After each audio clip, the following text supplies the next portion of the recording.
ரொம்ப கடந்த 15 நாளாக day night 24 hours work.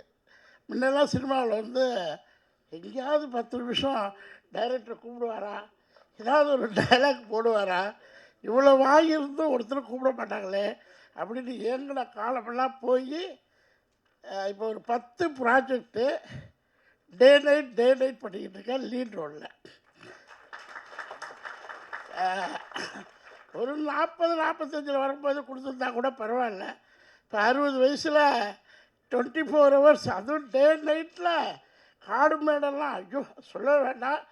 So thank you கண். ரொம்ப அது அசுரந்தானே வியந்த படம். அந்த காட்டுக்குள்ளே அந்த முயல் பிடிக்கும்போது அப்பா அந்த அது ரொம்ப மெய் மறந்தது அந்த சீன். அன்றைக்கி வந்து இவங்க ஃபாதர் எனக்கு ரசிகர், ஃப்ரெண்ட், ரொம்ப ரசிகர். கருணா சார் என்னுடைய தீவிர ரசிகர் ஃபார் டைலாக்ஸ், அப்புறம் ஆக்டிங், எவ்ரிதிங் ரொம்ப ரசிப்பார். அவர் ரொம்ப சீனியர் என்னை விட. பட் அவ்வளோ என் மேலே ஒரு கருணை, ரசிகர், ஒரு எக்ஸ்ட்ராடனரி ஒரு அக்கறை எடுத்துக்குவார். அதை பற்றி நான் அப்புறம் பேசுகிறேன். ஸோ அவருடைய சன்னு அந்த நடிப்புக்காக இவருக்காக போனேன். கருணா சார் பையன் நடிக்கிறதுக்காக போனேன். ரொம்ப எக்ஸ்ட்ராடனரி அசுரன், கங்க்ராச்சுலேஷன். அந்த மாதிரி படங்கள் தமிழ் சினிமாவில் இருக்கணும். அது வெற்றிமாறன் சாருக்கு தான் தேங்க்ஸ் சொல்லணும். அடுத்து கர்ணன் சார் படம் பண்ணுறாரு அப்படின்னாங்க. படம் பண்ணுறாரு கர்ணன், சின்ன பையனாச்சே, இப்போ தான் 18 ஆகிடுச்சா இல்லையான்னு ஒரு டவுட்டு. இருந்தாலும் நான் போக முடியல, ஷூட்டிங் டே நைட் இருக்கிறதுனால. நான் இப்போ ஒரு புது என்ன பண்ணுறேன்னா, இந்த 20 வருஷம் 15 வருஷம் 18 வருஷம் 25 வருஷம் திரையில் இருந்து வெளியில் வராத, அறிமுகம் இல்லாமல் போராடிக்கிட்டு இருக்கிற ஒரு 200 பேரை தத்தெடுத்து என்னை அந்த படத்துக்கு கூப்பிட்றாங்க. நான் போய் ஆஜராகணும், ஆனால் என்னால் வர முடியல அப்படின்னு ஒருத்தர் அனுப்பிச்சி விட்ருவேன். அவர் போய் பார்த்துட்டு வந்து, சார் கருணாஸ் படம் ரொம்ப சின்ன பட்ஜெட்டில் ஸ்டார்ட் பண்ணியிருக்காங்க, ஆனால் ஒரே ஒரு நாள் தான் உங்களுக்கு இருக்குங்கிறாங்க அப்படின்னா. அப்போ இங்கே நான் 40 நாள் நடிச்சுக்கிட்டு இருக்கேன், நீ ஒரு நாள் கேட்குறியே, அதை எடுத்து சொல்ல வேண்டியதானே. ஏன்னா 40 நாள் படிக்கிற படத்தில் பிரபுசால்வன் படமும் அதே மாதிரி தான்.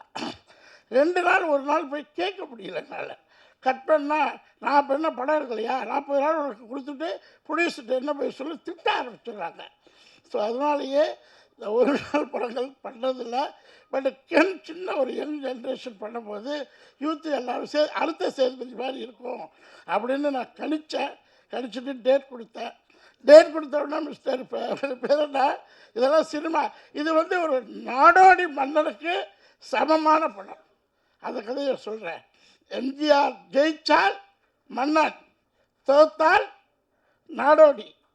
இது நடந்துச்சா ரிப்போர்ட்டர்ஸ்? எம்ஜிஆர் ஜெயிச்சா அந்த கதை இன்னைக்கு ரிவைண்ட் ஆகுது. கரெக்டாக கருப்பையா?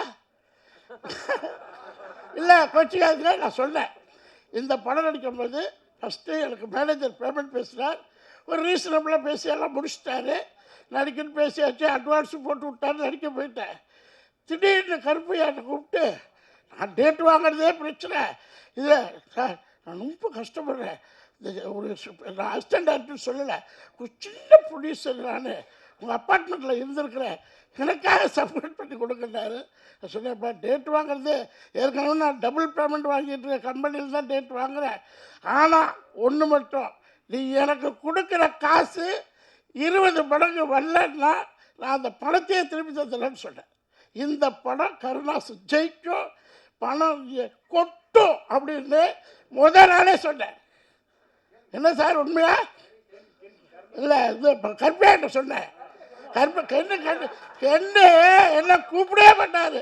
நான் போய் கோடை இருக்கு ஒருத்தர் இருப்பார், உங்கள் இதில் கோடை இருக்கு, அவரை படாத பாடுபடுத்திட்டேன். ஏப்பா என்னை கூட்டு உட்கார வச்சுருக்கீங்க, அங்கே பஞ்சாயத்து ஷூட்டிங் போகல, என்னங்கப்பா பேச விடப்பா, அது யூத்து டீமு, அதில் லண்டன் பையன் தான் போய் ஒப்பிட்டு உட்காந்துருப்பேன்.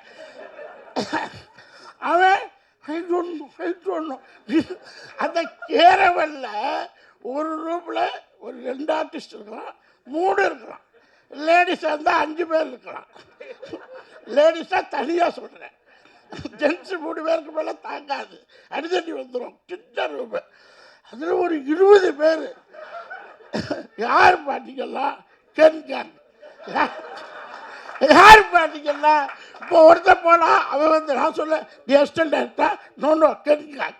அவன் போய்ட்டு இன்னொரு பொண்ணு லேடிஸ் காஸ்டியூம்னு நினைக்கிறேன். எனக்கு காஸ்டியூம்லாம் நான் எப்போதுமே ஒரு 25 லட்சம் ரூபாய்க்கு சினிமாவுக்காக எடுத்த காஸ்டியூம் 2 BHK வீட்டில் இருக்குது, யூஸ் பண்ணிக்கிங்க.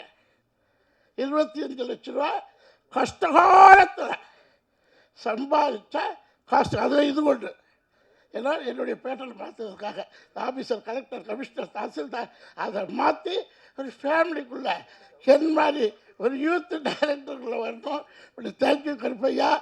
நான் உச்சத்துக்கு டெக்ஸ்டைலில் போயிட்டு ரோஸ்டில் வந்தேன். இப்போ சினிமாவில் உச்சம்னா 300 rupees per month சேலரிக்கு பாம்பேயில் போனவன் 400 கோடி பிஸ்னஸ் பண்ணிட்டு தான் வந்தேன். சினிமாவில் பர் டே 200 rupees அரண்மனை உள்ளு க்ரௌட் ஆர்டிஸ்ட் இன்றைக்கி ஹாப்பி சர்வைவல் பண்ணலாம். லக்ஸுரி லைஃப் இன்னும் நல்ல சினிமாவில்.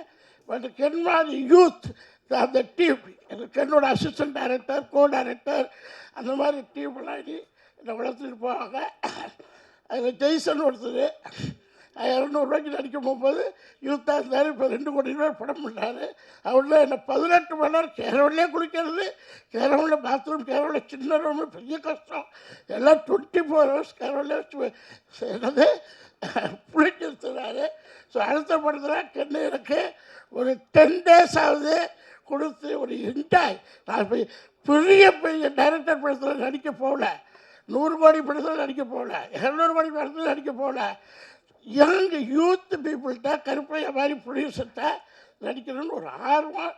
அதுக்காக ஒரு 15 படம் இப்போ புக் பண்ணியிருக்கிறேன், சின்ன படங்கள். என்ன மாதிரி எல்லா ஆர்டிஸ்ட்டும் வந்து இந்த யூத் டைரக்டர்ஸு அவங்களுக்கு சப்போர்ட் பண்ணி ஒரு ஃபேமிலியாக நம்ம சக்ஸஸ் கொடுப்போம்.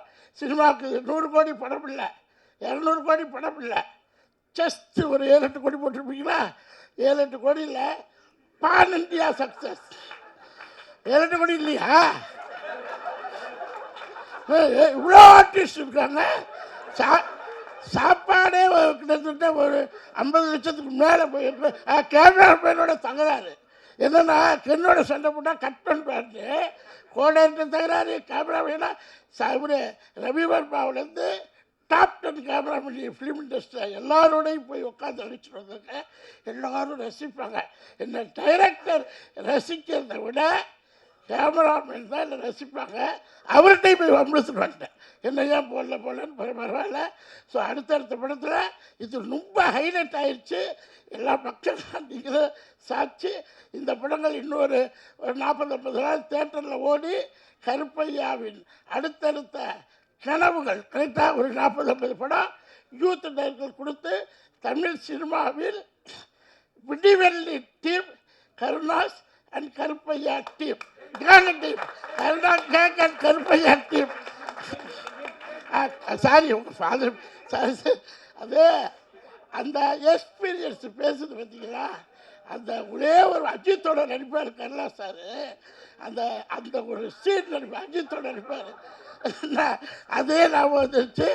ஸோ இந்த படத்தை மீடியா சார் எதிர்கால சினிமா கென் கேங்கிலேருந்து ஆரம்பிக்குது. அதை நீங்கள் எழுதுங்க. ஏன்னா இது குளோபலைஸ்டு படமாக பார்த்துங்க. ஹாலிவுட், பாலிவுட் எல்லா விட்டுக்கும் போகட்டும். அதனால என்ன போனால் தான் நம்ம தமிழ் பெருமை தெரியும். என்ன ஓகே, தேங்க்யூ.